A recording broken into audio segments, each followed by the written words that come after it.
사실 우리는 너무나 힘들고 어렵고 아프면요 기도가 안 나오거든요. 무슨 기도를 해야 될지 몰라요. 근데 우리 믿음의 선배들이 그 절망 가운데서 하나님을 찬양했던 내용을 우리가 함께 찬양을 하잖아요. 그럼 놀랍게 이 막혔던 기도의 문이 열립니다. 그리고 찬양이 어느새 가사 하나하나가 내 이야기가 되고 내 기도가 되는 거죠. 그래서 절망을 직면하면 찬양하라, 자동적으로 이어서 나오는 게 뭐냐면 절망을 직면하면 뭐예요? 기도하라. 이제 기도가 나오기 시작합니다.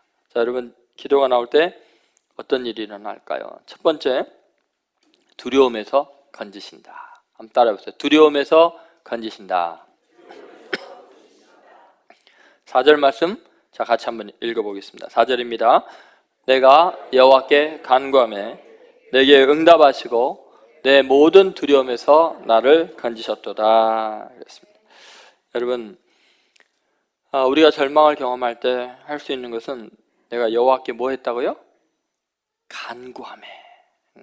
간구하매 하나님은 내게 응답하시고 내 모든 두려움에서 나를 건지셨도다. 이렇게 다윗은 고백합니다.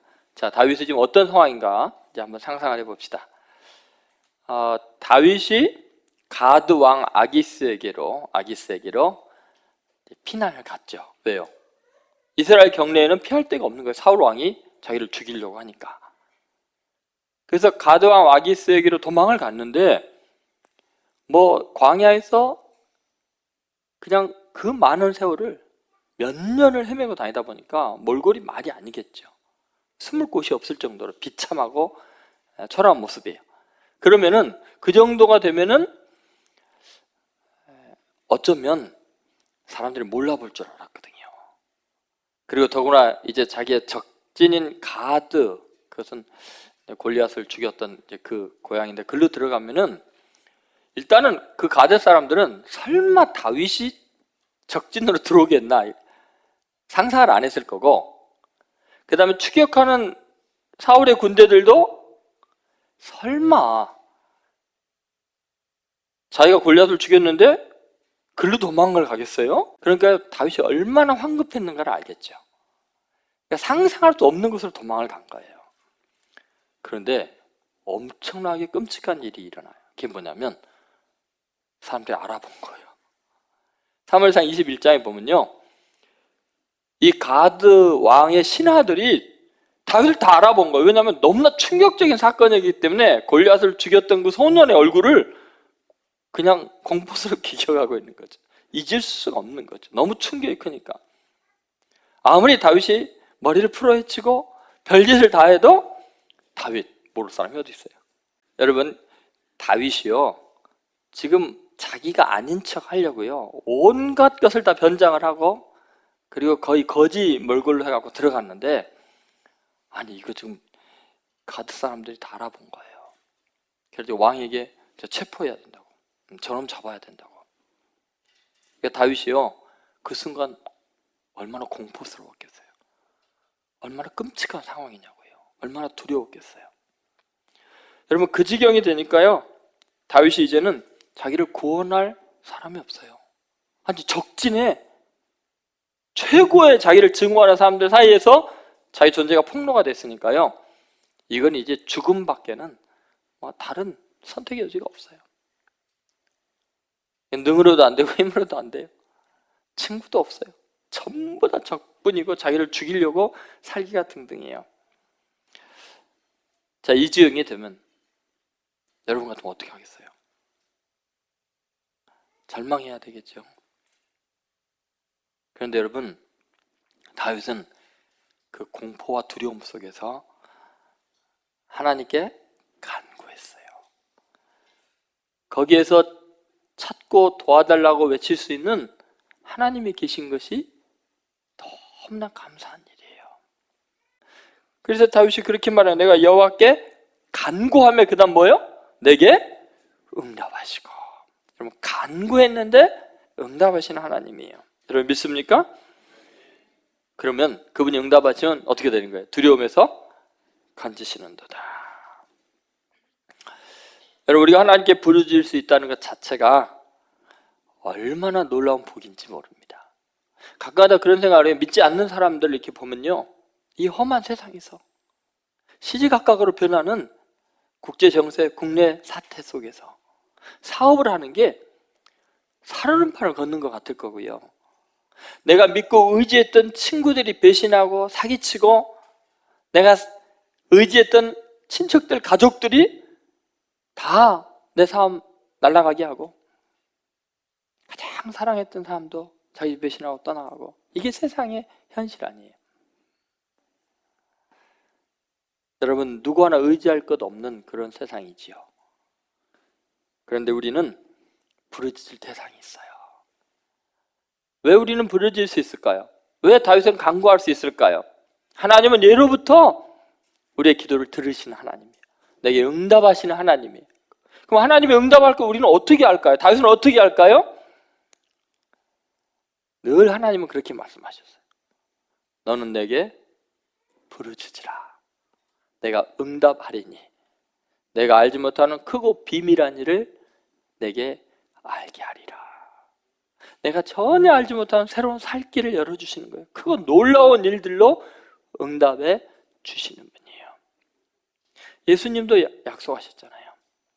지금까지는 너희가 내 이름으로 아무것도 구하지 않았으나 구하라, 그래야 받으리니 너희 기쁨이 충만하리라. 예수님이 끊임없이 하시는 건 뭐예요? 무슨 말이에요? 구하라, 그래야면 받을 것이에요. 찾으라, 그러면 찾을 것이요. 두드리라, 그러면 너에게 열릴 것이니라. 여러분, 무수하게 많은 약속들이 있는데 그게 뭐냐면 부르짖으라는 거예요. 구하라는 거예요. 계속해서 너희가 받지 못한 것은 뭐 하지 않아서요?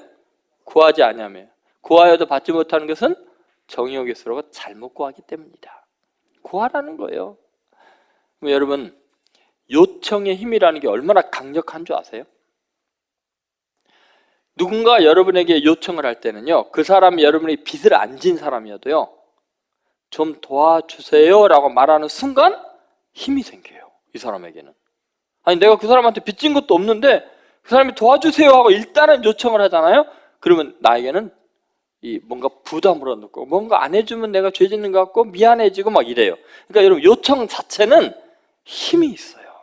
그러니까 다윗이 그 하나님의 속성을 아는 거예요. 그러니까 이 절망적인 상황에서 내가 간구하리니 그가 내게 응답하시고, 그 확신이 있었던 거예요. 여러분, 우리가 절망을 겪을 때, 두려움을 직면할 때면요, 우리는 기도할 수 있다는 걸 잊지 마세요. 여러분, 다윗은 이걸 깨달고 나서부터 이렇게 자유해져요. 시편 23편에 보면 내가 사망의 음침한 골짜기로 다닐지라도, 지금 가드왕 아기스 앞에 끌려갔을 때 이게 사망의 음침한 골짜기죠. 해를 두려워하지 않을 것은 뭐라 그래요? 주께서 나와 함께 하시면, 그 주께서 나와 함께 하심이 뭘까요? 주님이 내가 두려운 이 상황 다 함께 하시고 나를 건져주실 줄로 믿기 때문이죠. 여러분, 두려운 날에는 꼭 기억하세요. 예수님은 나보다 더 두려운 걸 경험하셨고 내 두려움에 함께하고 계시고, 그래서 이 사망의 음침한 골짜기에서 나를 건져주실 분이기 때문에 내가 주께 간구하면 그분이 응답하시고 모든 두려움에서 나를 건져주실 거다. 그래서 여러분, 절망을 직면하면 뭐 하라고요? 기도하라. 기도하라. 그러면 감사가 넘치게 될 줄로 믿습니다. 자, 두 번째, 절망을 직면하면 기도하라 라는 것은 얼굴에서 광채가 나게 하시기 때문이에요. 한번 따라해보세요. 얼굴에서 광채가 나게 하신다. 주님께서 우리의 얼굴에 광채가 나게 하신다는데 5절 이제 보세요. 참 놀라운 이야기가 펼쳐집니다. 우리가 기도할 때, 간구할 때 어떤 일이 일어나나 같이 읽습니다. 그들이 주를 앙망하고 광채를 내었으니 그들의 얼굴은 부끄럽지 아니하리로다. 아멘. 그들이 주를 뭐 했어요? 앙망하고 광채를 냈다. 여러분, 우리가 주님을 앙망하면 얼굴에서 광채가 나요. 여러분, 우리가 조명을 바라보면 조명의 빛이 얼굴에서 반사가 되고 눈동자에서 반사가 되기 때문에 반짝반짝 빛나는 거예요. 근데 눈동자에서 빛이 나와서 반짝이는 거 아니에요. 한 TV 아나운서를 보면요, 유난히 눈이 막 반짝반짝 보석처럼 빛나는 아나운서가 한 명 있어요. 근데 그 눈 안에다가 렌즈를 물론 꼈겠죠. 그런데 그게 전구가 있어서 반짝이는 게 아니에요. 스스로 어떻게 좀 잘해가지고 이게 눈꺼풀이 이게 눈을 더 많이 보여주게 해갖고 이게 반사가 되니까 눈 안에서 광채가 나는 거죠. 조명 때문에. 다시 말해서 여러분, 우리 얼굴이 광채를 발하는 것은 우리가 주님, 참 빛이신 그분, 영원한 빛이신 그분을 바라보는 거죠. 자, 이제 이것을 한번 잘 생각하세요. 다윗이 어떤 일을 하고 있는가? 다윗은 완전히 포위가 됐어요. 이제 죽을 순간이에요. 그러니까 사람을 바라볼 수가 없으니까 주를 앙망하는 거예요. 주여, 주님, 주님밖에 내 희망이 없습니다. 주님을 바라보니까 빛이신 그분이 임재하시니까 광채가 나는 거예요. 그래서 그들의 얼굴은 부끄럽지 아니하리로다. 나뿐만 아니라 누구나 다 그렇게 될 수 있다고 다윗은 이야기하죠. 그냥 우리는 주님 얼굴 바라봐야 돼요. 주님을 향해서 세상 등지고 십자가 보내. 세상 등지고 십자가 보내. 이 세상 날 몰라줘도, 이 세상 날 몰라줘도 나는 십자가 보내. 여러분, 예수 그리스도는 그분의 생애 동안에 늘 부끄러운 사람들의 친구가 되셨어요. 그들의 부끄러움을 제해 주셨어요. 세리와 죄인과 같이 식사해 주셨어요. 그것은 어마어마한 일이었죠. 죄인의 친구가 되어 주셨어요. 나병 환자를 안아 주셨어요. 시각 장애인의 친구가 되어 주셨어요. 여러분, 늘 주님은 가장 부끄러운 귀신 들린 여인들과 함께 하셨고, 가늠하다 현장에 잡힌 벌거벗겨져서 수치를 당하고 돌에 맞아 죽을 그 여인 편이 되어 주셨어요. 여러분, 주님은 늘 이 세상 가장 치욕스러운 사람들과 함께 하셨어요. 그래서 주님은 그런 말도 하셨어요. 내가 감옥에 갇힐 때, 내가 벌거벗었을 때, 내가 목마를 때, 내가 굶주렸을 때 너희가 나를 찾아왔다고. 예수님은 그런 이야기를 듣잖아요. 우리가 언제 주의 감옥에 갇힌 것이나 벌거벗은 것이나 굶주린 것이나 목마른 것을 우리가 언제 봤습니까? 너희 중에 지극히 작은 자에게 한 것이 곧 나에게 한 것이다. 가장 작은 자, 부끄러운 자, 치욕스러운 자와 주님은 당신을 늘 동일시 여기셨어요. 여러분 믿습니까? 그러니까 여러분이 가장 치욕스러운 순간에, 너무너무나 부끄러운 순간에는 주님이 나와 함께 하시고 나와 동행하시고 내 자리에 계시다는 것을 믿으셔야 돼요. 예수님은 자기 사랑하는 제자들에게 배신을 당했어요. 그리고 넘겨져서 십자가에 못 박히기 전에 겉옷과 속옷을 다 빼앗기셨어요. 창조주가 피조물들 앞에서 치욕스러운 모습으로 벌거벗겨진 채 모든 사람이 다 보기에 나무 위에 매달렸어요. 겉옷만 가져간 게 아니라 속옷까지 다 걷어갔어요. 너 나보다 더 부끄럽냐? 나보다 더 수치스럽냐? 걱정하지 마. 내가 너의 수치 내가 다 가져갈게. 다윗의 후손으로 오신 그분이 그렇게 십자가를 바라보는 사람들의 수치를 광채로, 영광으로 바꾸시려고 부끄러운 일을 친히 당하신 거죠. 여러분, 그래서 우리는요, 아무리 부끄럽고 치욕스러운 자리에서도요, 주님 앞에 명함도 못 내밀어요. 나 너무 창피하고 부끄러워서 나 안 살래요, 못 살겠어요 하면은 너 나보다 더 부끄럽니? 주님이 그 자리에도 함께 하심을 믿습니다. 더 놀라운 것은 주님은 그렇게 부끄러움을 당하시면서 우리 얼굴에는 광채를 발하게 한 거죠. 왜냐하면 주님이 그렇게 부끄러운 존재와 같아지셨으니까. 자기를 비워서 종의 형체로 오셨으니까. 주님은 우리를 위해서 영생의 길을 열어놓으시면서 놀라운 일을 하셨는데요, 그 부끄럽고 치욕스러운 우리를 놀랍게도 영생의 존재로 바꿔놓는데요, 그것은 우리의 육신의 연약함, 이 모든 것들을 영원히 기억하지 않을, 다시는 부끄러움을 기억하지 않을 만큼 찬란한 존재로 우리를 변화시키실 거예요. 주님 오실 그날 우리는 호련히 다 변화돼요. 그래서 천사가 흠모하는 그런 아름다운 광채를 바라는 놀라운 존재로 주님이 바꾸시려고 우리 대신 수치를 당한 걸 믿으시고, 오늘 다윗처럼 절망에 이르거든 기도하세요. 그러면 이 수치를 광채로 바꾸시는 은혜가 임할 줄로 믿습니다. 마지막에 환난에서 구원하신다. 그러면 절망을 직면하면 기도해야 되는 이유가 있어요. 그거는 모든 환난에서 구원하신다는 것입니다. 자, 6절 7절 말씀 같이 읽겠습니다. 이 공고한 자가 부르짖음에 여호와께서 들으시고 그의 모든 환난에서 구원하셨도다.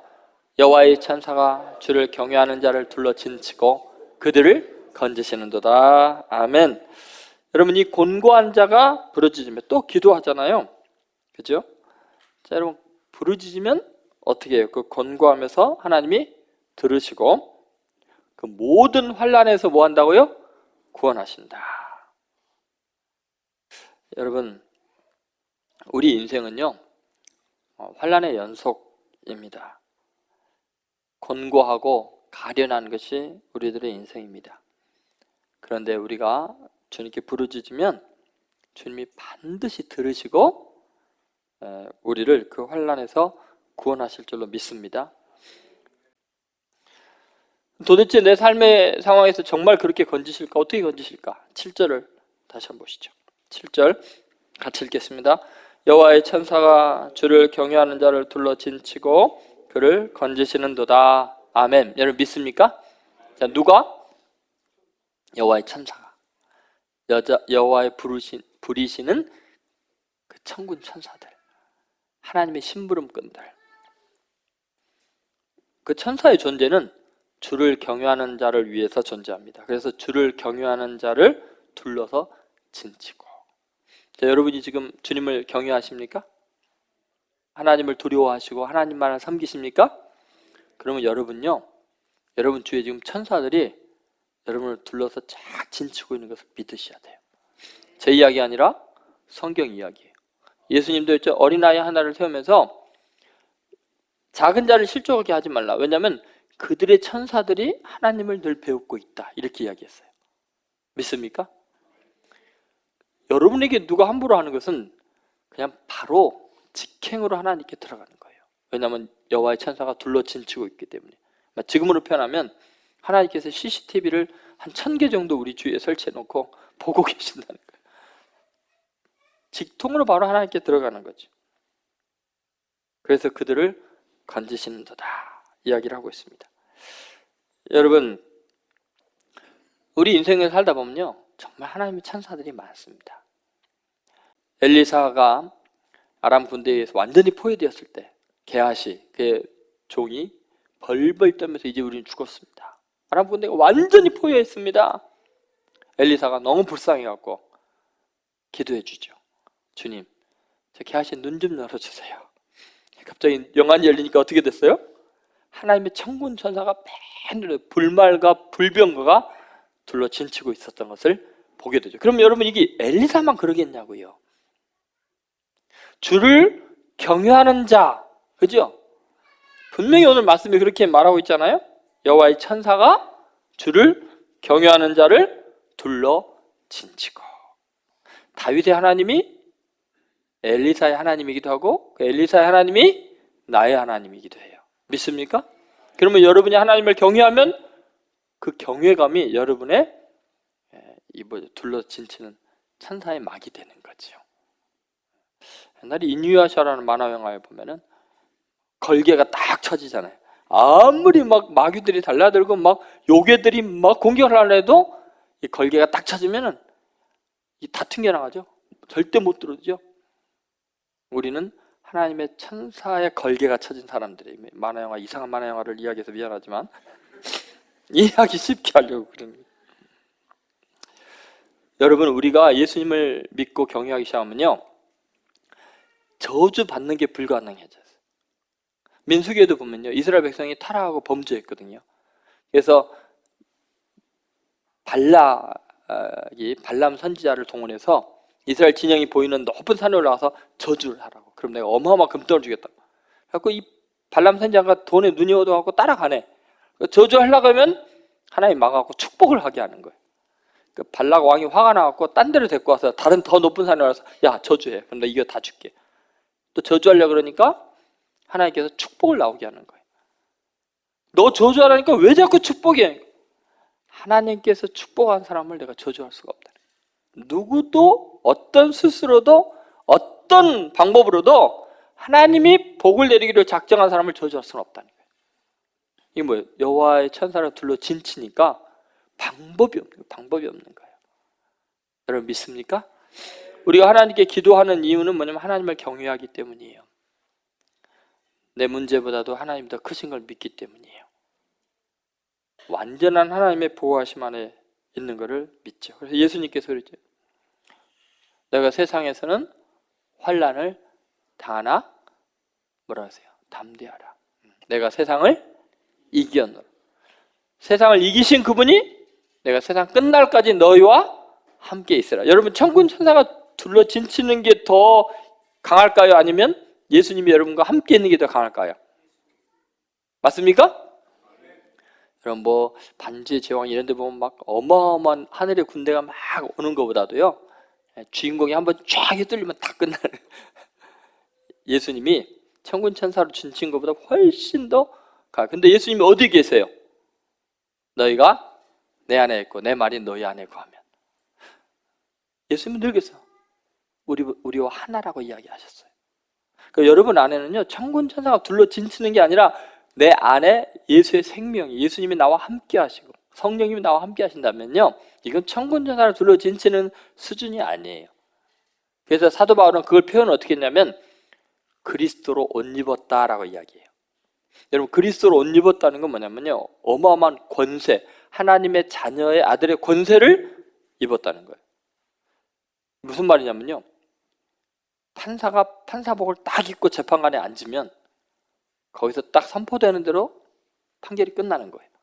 교통순경이 제복을 딱 입고 있으면 권세가 있어서요, 도로법상에서는 전부 다 직결 심판이 끝나버리는 거예요. 그러니까 여러분, 우리가 예수 그리스도 옷 입었다는 것은 어마어마한 권세를 지닌 존재가 되는 거죠. 그러니까 여러분, 더 이상은 우리를 쓰러뜨리거나 넘어뜨리거나 망하게 할 수가 없어요. 세상이. 예수로 옷 입으면 완벽한 방탄복이겠죠. 방탄복 다 입으면 아무리 총을 쏴도 어때요? 뭐 상하지 않잖아요. 예수 그리스도 옷 입으면 우리는 모든 환난에서 건짐을 받고 악한 사람부터 보호함을 받는 줄 믿습니다. 다윗이 고백했던 이 하나님, 오늘 여러분의 하나님인 줄 믿습니다. 네. 이제 절망을 직면하면 어떻게 해야 돼요? 기도하라. 자, 기도하면 무슨 일이 있었어요? 제가 기억력이 나쁘니까 세 가지 한번 이야기 보세요. 첫 번째는 뭐예요? 두려움에서 건지신다. 그리고 예수님은 우리보다 더 큰 두려움을 경험하셔서 사망의 권세를 깨뜨렸기 때문에 건지신다. 자, 두 번째는 뭐죠? 얼굴에서 광채가 나는다. 수치를 광채로 바꾸신다. 기도하면 그런 거죠. 그 다음 세 번째는 뭐죠? 모든 환난에서 구원하신다. 여러분, 공고한 자가 부르짖으면 천사를 동원해서 둘러 진치시는 완전한 보호하심, 환난에서 구원하시는 주님께 기도로 승리하는 여러분 되시기를 주의 이름으로 축원드립니다.